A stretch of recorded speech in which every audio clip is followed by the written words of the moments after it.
반갑습니다. 예, 오늘 법문할 과목은 성수미산정품입니다.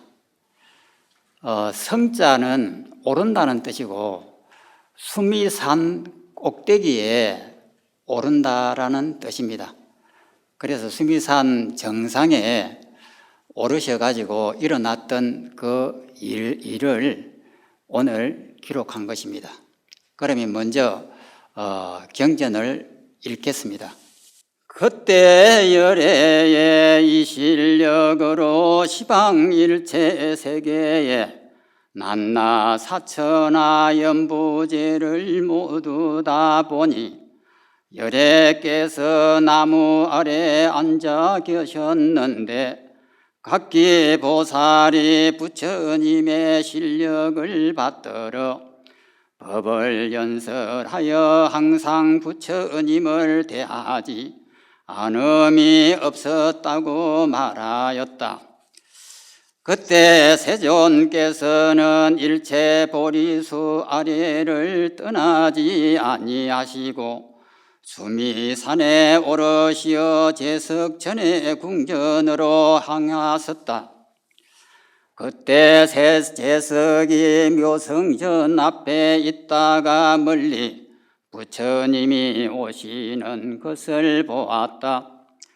제석전은 곧 실력으로서 이 궁전을 장엄하고 보강명장 사자자를 놓았다. 그 사자자는 모두 묘한 보배로 이루어졌으며 일만청으로 헌칠하게 장엄하였고 일만의 금물로 그 위를 덮고 일만 가지의 휘장과 일만 가지의 덮개로 사이사이 두루 벌려놓았으며 일만의 비단으로 띠를 들이우고 일만의 진주영락으로 두루 엮어졌으며 일만의 의복으로 자리 위에 펴 깔았으며 일만의 천자와 일만의 범왕이 앞뒤로 둘러싸고 일만의 광명이 비쳐 찬란하였다. 이때 제석이 열애를 받들어 자리를 펴놓고 허리를 굽혀 합장하고 부처님을 향하여 공경하고 이렇게 말하였다. 잘 오셨습니다 세존이시여. 잘 오셨습니다 선서이시여. 잘 오셨습니다 열애 응공정각이시여. 오직 원컨대 불쌍히 여기시어 이 궁전에 계시옵소서.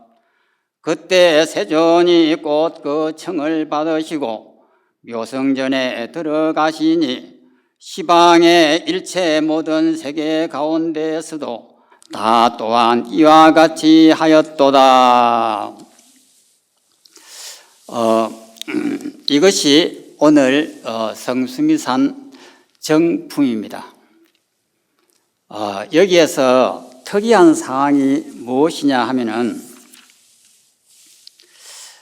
그때 세존께서는 일체 보리수 아래를 떠나지 아니하시고 수미산에 오르시어 제석천의 궁전으로 향하셨다. 보리수라고 하면은 인도 보드가야에 있는 그 옛날에 그 보리수입니다. 서가모니께서 그 보리수에 앉으셔가지고 깨달음을 얻으셨는데 그 보리수를 떠나지 아니하시고 저 수미산 정상의 꼭대기에 있는 사자자에 앉으셨다라고 하는 내용입니다.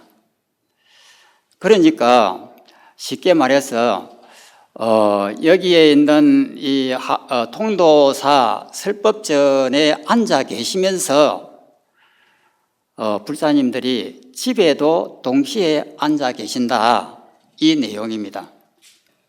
우리의 일상적인 생각으로는 불가능하죠. 어떻게 두 곳에 동시에 계실 수가 없습니다.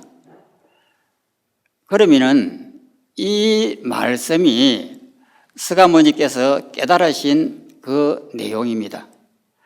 그러면 여기 계시는 불자님들은 이것이 보이지 않으시죠? 어떻게 여기 설법전에 계시면서 집에 안방에 동시에 있을 수 있느냐? 이것은 깨달은 부처님의 눈에만 보이시는 겁니다. 그러면 여기 계시는 우리 불자님들이 오늘 이 본문을 다 들으시고 난 다음에 이것이 마음에 와 닿고 이해가 되신다고 하면은 오늘은 큰 부처님이 탄생하시는 겁니다. 그러면 오늘 이 이야기를 가지고 본문을 시작하겠습니다. 지금 여기 계시는 분들은 내가 어디에 있느냐라고 물으면은 통도사 설법전에 이렇게 앉아 계신다, 이렇게 생각하시죠. 그러면은 앉아 있는 내가 분명히 있습니다. 앉아 있는 내가 이렇게 뚜렷하게 있는 겁니다. 그러면은 내가 있다라고 하는 이 말씀이 맞는지를 한번 설명을 해보겠습니다. 하엄경은 깨달지 못한 사람을 위한 경전이 아닙니다. 하엄경은 깨달지 못한 분들은 이 하엄경이 이해가 안 됩니다. 오로지 이 경전은 깨달은 분의 눈에만 보이는 이 세계를 그렸기 때문에 그렇습니다. 그려놓았기 때문에 그렇습니다. 그러면은 내가 분명히 있다라고 생각하시는데, 그러면은 이 이야기를 하엄경보다는 차원이 낮은 반야신경이라든지 금강경이라든지 능음경이라든지 이런 차원의 약간 낮은 차원에서 이 이야기가 돼야 됩니다. 하엄경의 높은 차원에서는 이런 낮은 이야기를 안 합니다. 그래서 반야신경이라든지 금강경이라든지 이런 약간 낮은 차원에서 이 문제를 시작하겠습니다. 내가 이렇게 있다라고 생각하는데, 그러면 나의 근원을 한번 찾아보겠습니다. 최초의 근원은 아버지와 어머니지요. 아버지의 작은 세포와 어머니의 작은 세포, 우리 눈에도 보이지 않는 그 작은 세포가 첫 번째 근원이 됩니다. 그러면 나의 근원을 아버지와 어머니의 세포라고 하면은 그 세포 속에는 그 몇천 개, 몇만 개, 몇십만 개의 생명체가 있는데 그 중에 어떤 것이 나인가 하는 거예요. 그것이 우선 규명이 될 수가 없습니다. 그래도 그것을 생명이라고 이렇게 치면은, 그러면 그 생명이 아버지의 세포와 어머니의 세포가 결합을 해가지고 성장을 합니다. 그 세포가 다시 분할을 하고, 분할을 해가지고 어미 세포와 딸 세포로 나눠집니다. 또 그렇게 해가지고 손자가 나오고 정손자가 나오고 고손자가 나오면서 계속해서 이 세포가 분할을 하면서 자꾸 식구가 많아지는 것이 우리의 몸의 근원입니다. 그러면은 첫 번째 어머니와 아버지의 세포가 지금까지 살아가지고 내가 됐느냐? 아닙니다. 그 최초의 세포는 얼마 있다가 죽습니다. 그리고 그 다음 세포가 살아가고 또 그 다음 세포가 죽고 나면은 그 다음 세포가 살아갑니다. 그러면은 그렇게 해가지고 아기가 포도알 만큼 커지고 또 시간이 지나서 아기가 달걀만큼 커지고 또 시간이 지나서 아기가 작은 아기가 되어서 바깥에 이렇게 세상에 출현을 하게 됩니다. 그러면은 이 작은 아기가 자기 스스로가 컸느냐 하면은 절대 그렇지는 않죠. 바깥에 있는 물을 마셔야 되고 공기를 마셔야 되고 밥을 먹어야 되고 그 다음에 태양의 에너지를 받아들여야 됩니다. 그러면은 공기가 바깥에 있을 때는 남이지만은 그 공기를 코로 들어 마셔가지고 내 몸속에 이렇게 들어오면은 이것을 나라고 그럽니다. 그리고 이 공기를 바깥으로 훅 하고 배출을 시키면은 이번에는 이것을 남이라고 이렇게 합니다. 그러면은 물도 그렇고 밥도 그렇고 태양의 에너지도 그렇습니다. 바깥에 있을 때는 쌀과 배추를 절대 나라고 여기지 않습니다. 그런데 이 쌀과 배추가 내 몸속으로 들어와서 내 몸속에 있으면은 그때는 쌀과 배추를 나라고 그렇게 합니다. 그런데 이 쌀과 배추가 바깥으로 나가면은 이때는 이것을 남이라고 이렇게 합니다. 그러면은 그 작은 눈에도 보이지 않는 그 작은 세포가 수없는 나눔을 계속해가지고 지금의 이 뇌가 되었습니다. 어제의 뇌가 다르고 오늘의 뇌가 다릅니다. 그리고 내일의 또 나의 세포는 또 달라서 변해집니다. 그러면 어떤 것이 나냐 하는 거예요. 나라고 어떻게 규정 지을 수 없는 이 작은 몸을 아기가 태어나 가지고 처음에는 나를 못 느끼잖아요. 그런데 시간이 지나고 어느 날부터 어머니와 눈을 맞춘다고 그래요. 그러면 그때 비로소 나라고 하는 것을 느끼기 시작한다라고 이렇게 합니다. 그러면서 나 외에 바깥에 다른 사람이 있다. 어머니라는 분이 다른 사람이 있다. 이것을 느끼기 시작한다고 그래요. 그러면서 나와 남을 나누기 시작합니다. 그리고 5살 정도 되면은 이제 어머니의 품속에 있는 것보다는 바깥에 있는 것이 더 좋다고 이렇게 합니다. 그래서 어머니의 품을 떠나기 시작하죠. 그러다가 미운 7살이 되면은 완전히 자아가 어느 정도 커가지고 이제는 엄마가 포옹을 하려고 해도 자꾸 도망가려고 그러고 자아가 저벅 성숙합니다. 그래서 나라고 하는 것이 이 자리를 잡기 시작하는 거예요. 그러다가 사춘기에 이르면은 이 나가 극대화됩니다. 그때는 누가 나를 갖다가 자존심을 무시한다든지 나를 모욕한다든지 하면은 그때는 엄청나게 화를 내고 죽기 살기로 싸웁니다. 왜 나를 무시하느냐? 그러면서 사춘기 때에는 이 나라고 하는 에너지가 극대화돼 가지고 나한테 장착이 되는 거예요. 이러다가 이것이 점차 이제 더 커가지고 청년기가 되고 어른이 됩니다. 그러면서 지금의 내가 됐죠. 그러면 지금의 내가 됐는데 그래서 앉아 있으면은 내가 뚜렷하게 느껴집니다. 저 앞에 계시는 이 앞에 계시는 부처님의 금강보좌를 이렇게 딱 보면은 앞에 있는 건강보좌는 저 앞에 있는 나와 다른 건강보좌고 나는 나다. 이것이 완전하게 만들어져 있습니다.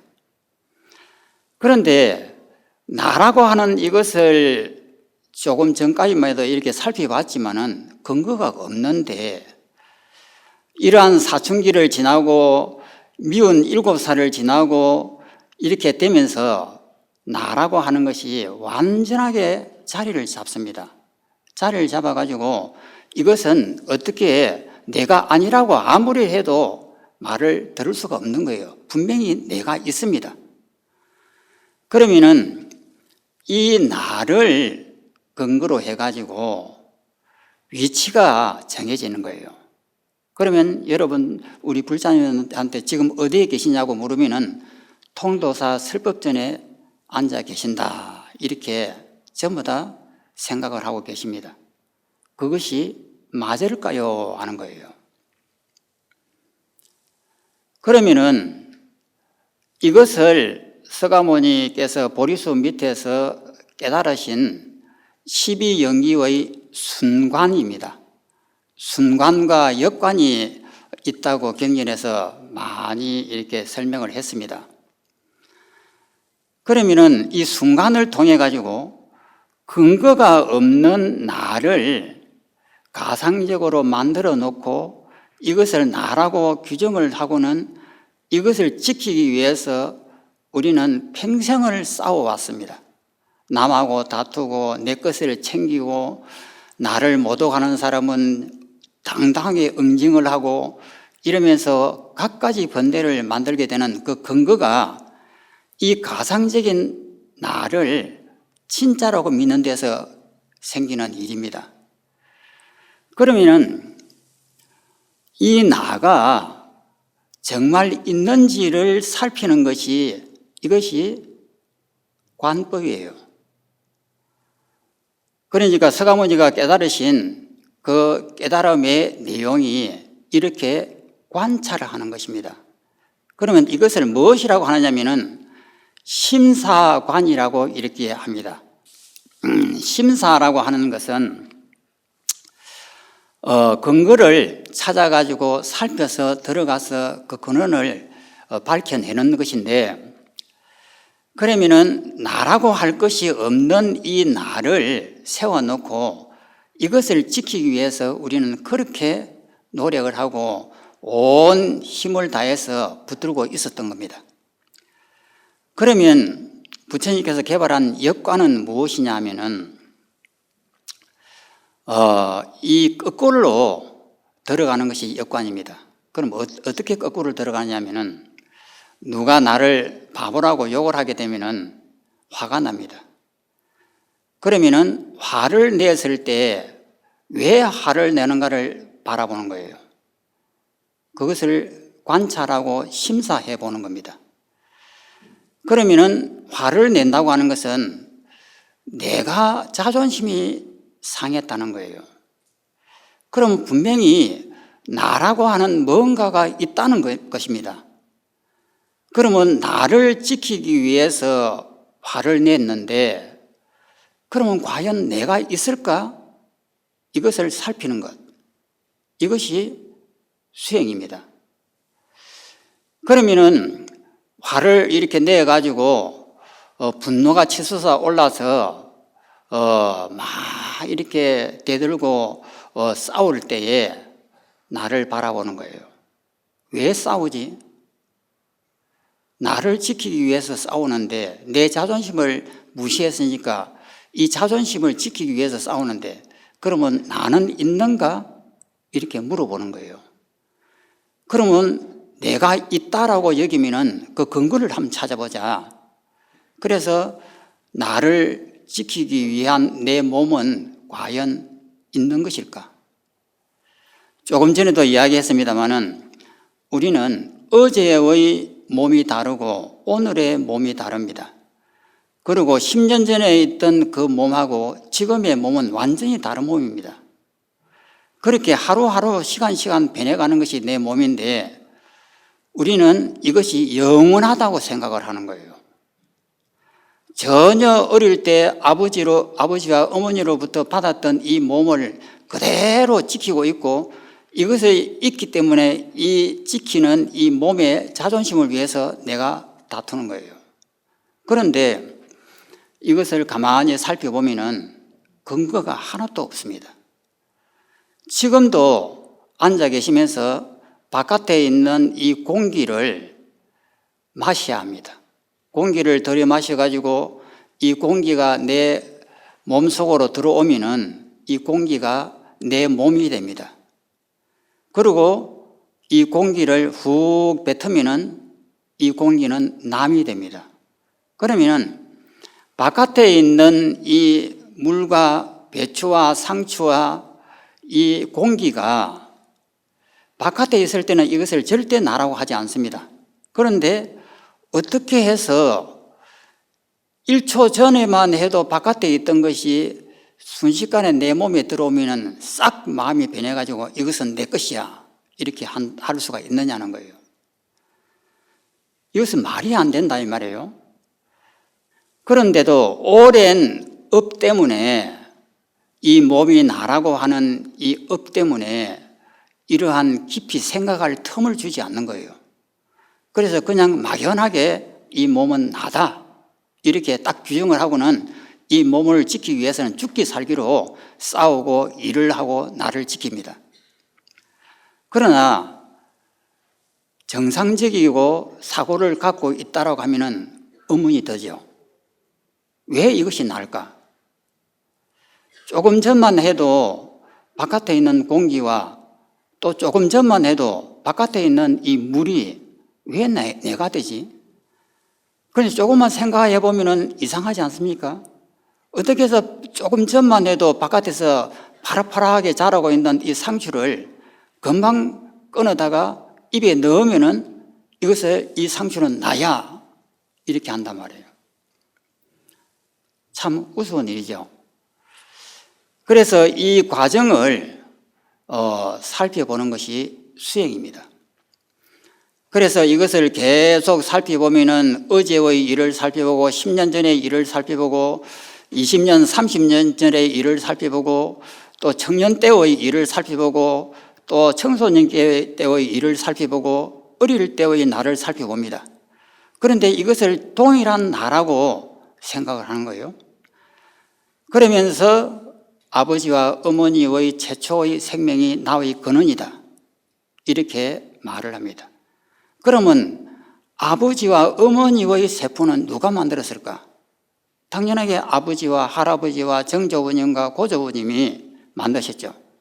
그러면 그것을 더 거슬러 올라가면은 100년, 1000년, 만년을 올라가면은 근원이 누구일까?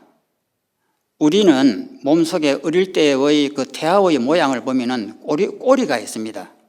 그런 것을 보면은 분명히 물고기와 같은 그런 종류였을 것이라고 이렇게 추측을 합니다. 그러면 인간이 되기 전에 물고기였을 것이고, 그러면 물고기가 되기 전에는 뭐였을까? 더 작은 생명이었을 것이고, 더 올라가면은 지구가 최초로 태양으로부터 분리되어 갖고 나왔을 때에 몇십억 년 후에 45억 년이 지났다고 하는데 한 30억 년 후에 최초의 생명이 생겼을 때 그 생명은 누가 주었을까? 하나님이 주었을까? 부처님이 주었을까? 신이 주었을까? 말이 안 되잖아요.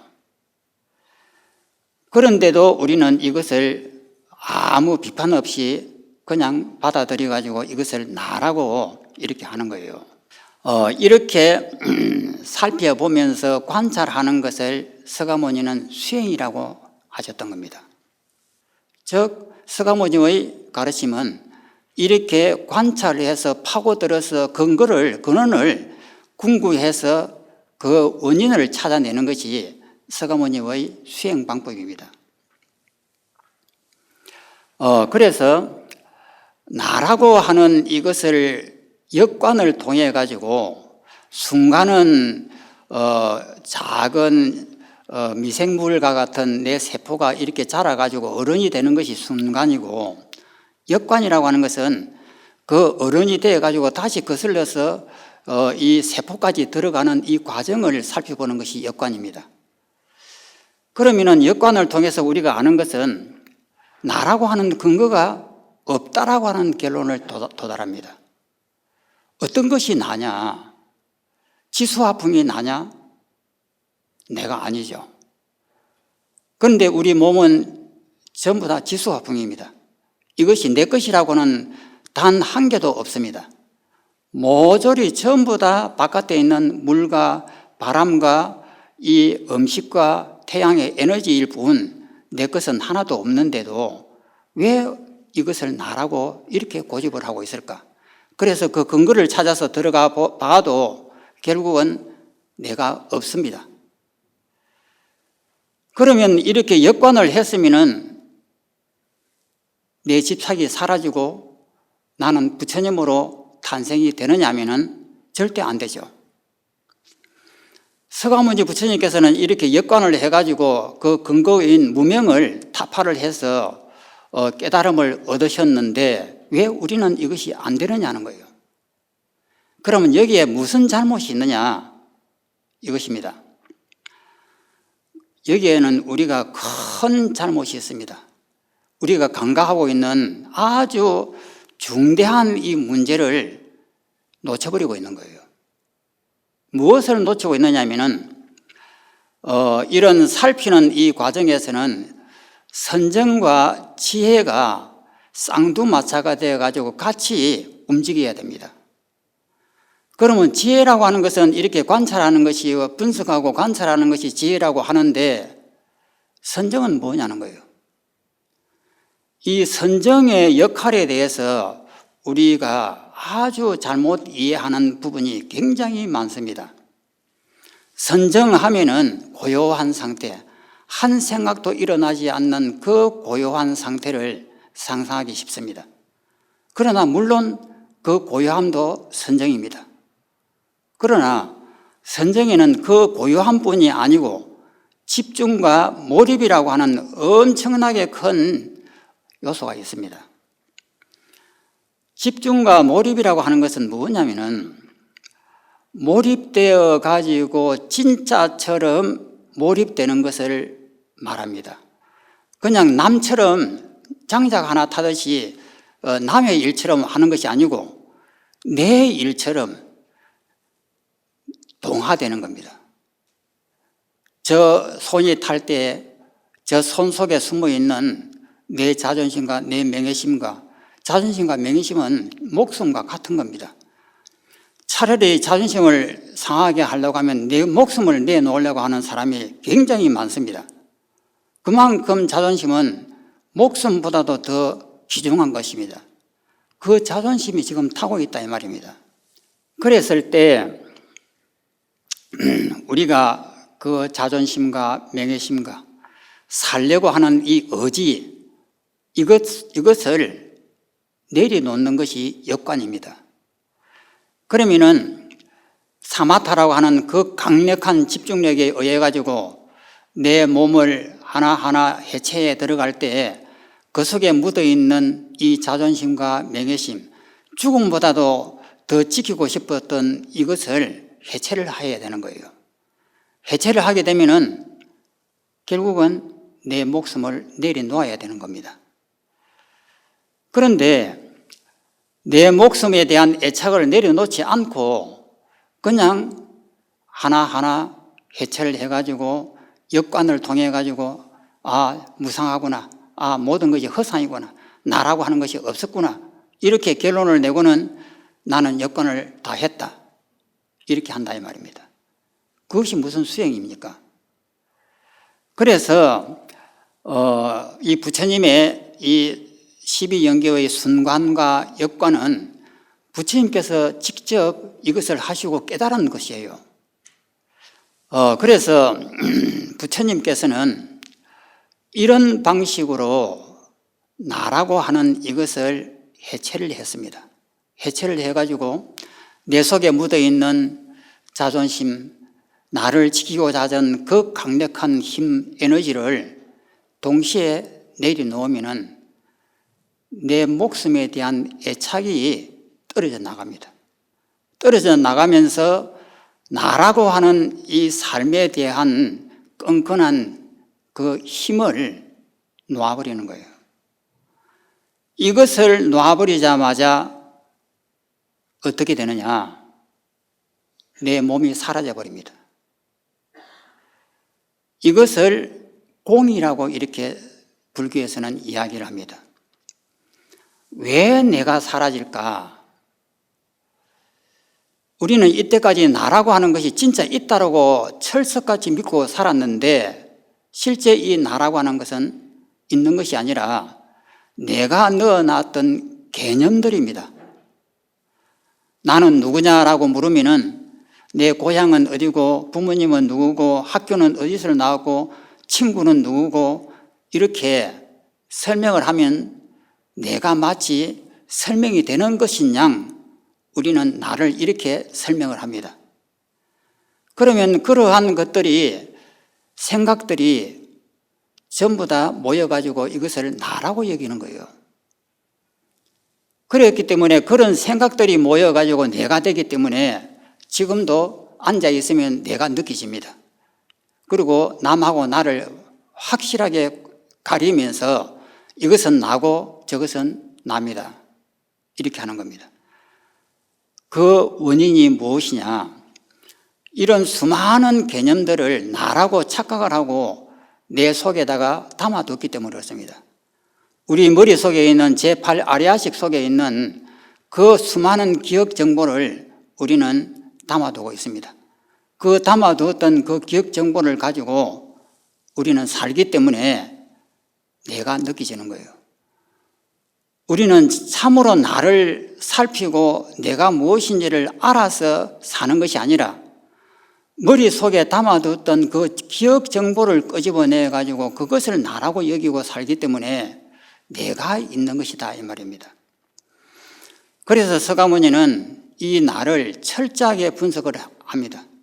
분석함과 동시에 그 속에 묻어있는 자존심과 명예심을 지키기 위한 그 사춘기 때의 그 극렬하게 움직였던 그 에너지를 동시에 놓아버리기 때문에 그것을 놓아버린다고 하는 것은 나의 죽음을 말하는 것입니다. 즉 말해서 내 집착을 놓았다라고 하는 것은 내가 살려고 하는 이 애착이라고 하는 이 집착을 놓았다는 뜻입니다. 그것을 놓으면은 나는 사라집니다. 왜 사라지느냐?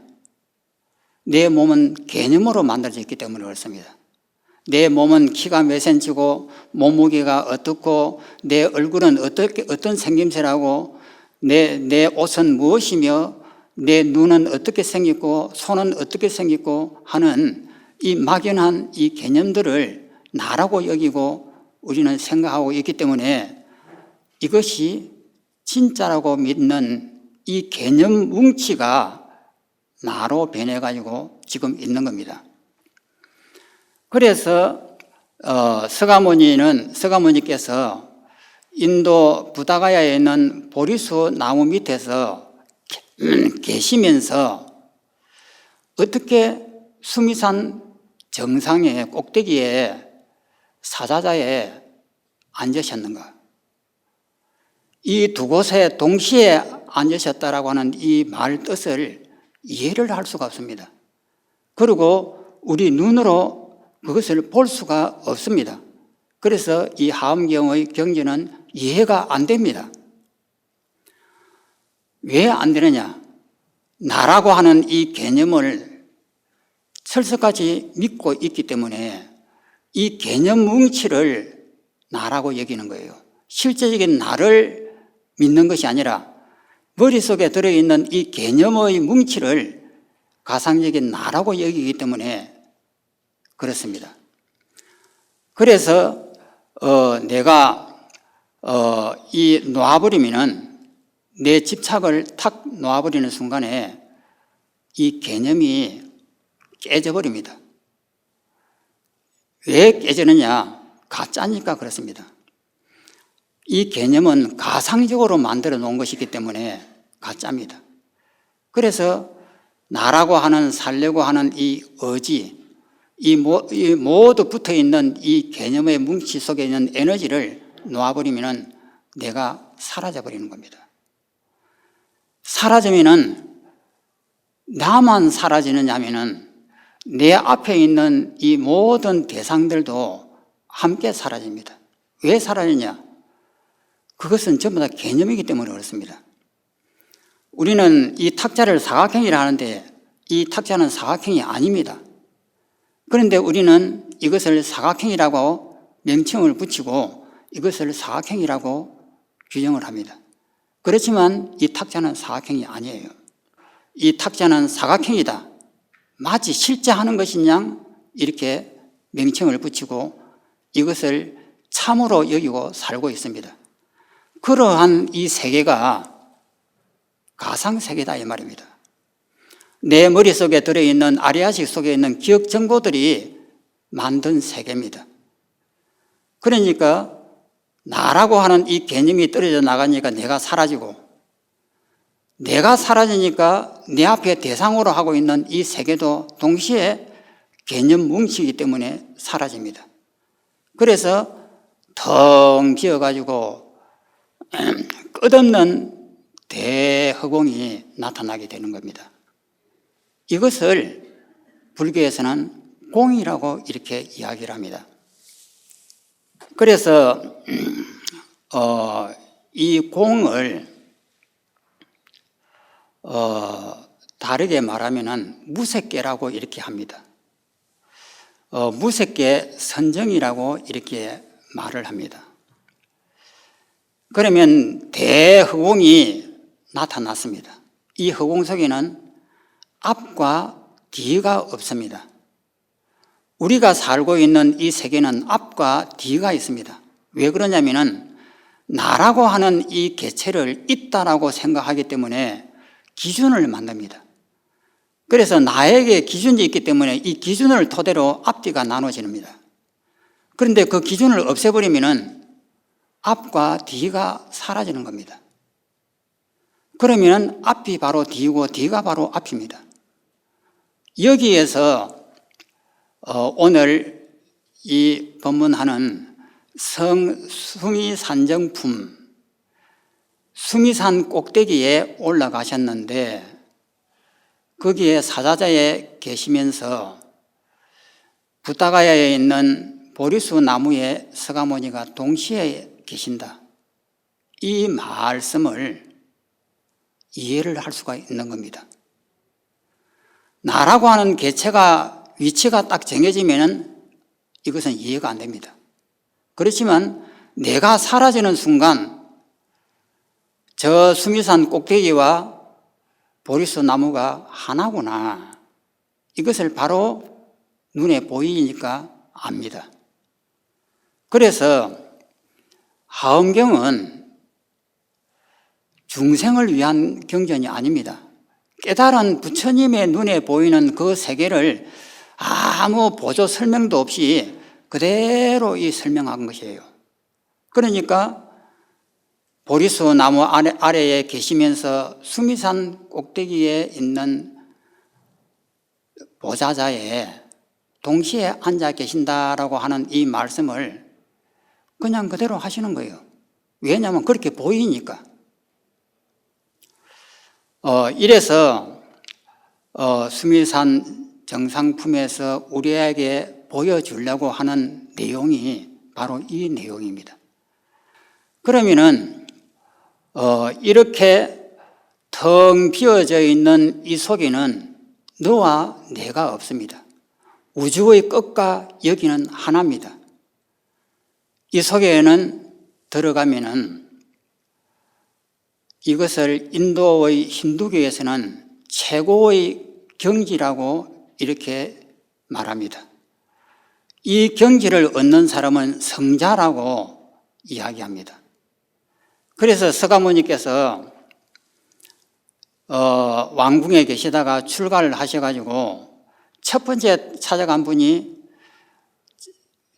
무색계 선정의 제7선정을 얻은 알라마 깔라바 성인을 찾아갔습니다. 그분이 누구냐면은 인도 힌두교의 성자입니다. 그 성자에게 서가모니가 출가를 했으니까 최고의 가르침을 얻기 위해서 그 성자를 찾아가서 배웁니다. 그러다가 얼마 수행을 안 해서 그 제7선정을 터득을 합니다. 그러니까 깜짝 놀라죠. 그러면서 청을 합니다. 나와 둘이서 합동을 해서 이 힌두교의 이 가르침을 널리 펴자. 이렇게 권했을 때에 서가모니는 거절을 합니다. 왜 거절을 하느냐? 이 선정에 들어있을 때는 고요하고 너무나 좋습니다. 그런데 이 선정이라고 하는 것은 영원히 되는 것이 아닙니다. 언젠가는 깨어나야 되는 거예요. 그래서 깨어나면은 다시 중생으로 번뇌가 일어납니다. 그래서 이것은 올바르지 않다, 이렇게 하고 거절을 하고, 그 다음 그 위에 있는 우타카 라마푸타를 찾아갑니다. 이분은 제8선정을 얻은 분입니다. 이분을 찾아가서 또 며칠 만에 얼마 있다가 이 경지를 터득합니다. 그래서 온 우주 전체와 내가 하나가 되는 이러한 위대한 이 경지를 체험을 하고는, 이것도 깨어나면 다시 번뇌가 일어나는 걸 보고 이것을 포기합니다. 그렇게 했을 때에 그 무색계 선정이라고 하는 것은 아주 대단한 경지입니다. 이 경지에 들어가 있으면은 너와 나가 하나고 온 우주와 나다라고 하는 것. 그러니까 서울과 이 설법전이 둘이 아닙니다. 하나입니다. 그리고 이 우주 곳곳에 있는 모든 생명체와 나는 하나입니다.